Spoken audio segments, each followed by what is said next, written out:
17 বলে 52 রান করে বিশ্ব রেকর্ড গড়লেন বৈভব সূর্যবংশী। বন্ধুরা, আপনারা যদি দেখতে চান তাহলে ভিডিওটি শেষ অবধি দেখতে হবে।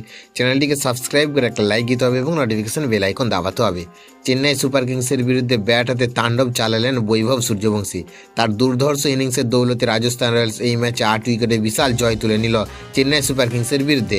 মাত্র 15 বলে নিজের অর্ধশত রান পূরণ করেন বৈভব, যা এই মরশুমে অন্যতম দ্রুততম 50 রেকর্ড গড়লেন। তিনি 305 স্ট্রাইক রেটে 17 বলে 52 রানের ঝোড়ো ইনিংস খেলেন।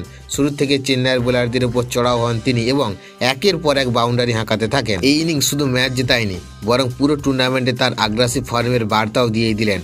অর্ধশত রান করার পর অংশুল কম্বোজের বলে আউট হলেও ততক্ষণে ম্যাচ প্রায় রাজস্থানের হাতে চলে এসেছে। এর আগে টস হেরে প্রথমে ব্যাট করতে নেমে চেন্নাই সুপার কিংস মাত্র 127 রানে অল আউট হয়ে যায়। জবাবে রাজস্থান রয়্যালস মাত্র 12.1 ওভারের মধ্যে সহজেই লক্ষ্য তাড়া করে ফেলে। প্রসঙ্গত, রাজস্থানের হয়ে দ্রুততম অর্ধশত রানের তালিকায় শীর্ষে রয়েছে যশস্বী জয়সওয়াল। তবে এই ইনিংসের পর বৈভব সূর্যবংশী সেই তালিকায় নিজের জায়গা আরও মজবুত করে নিলেন।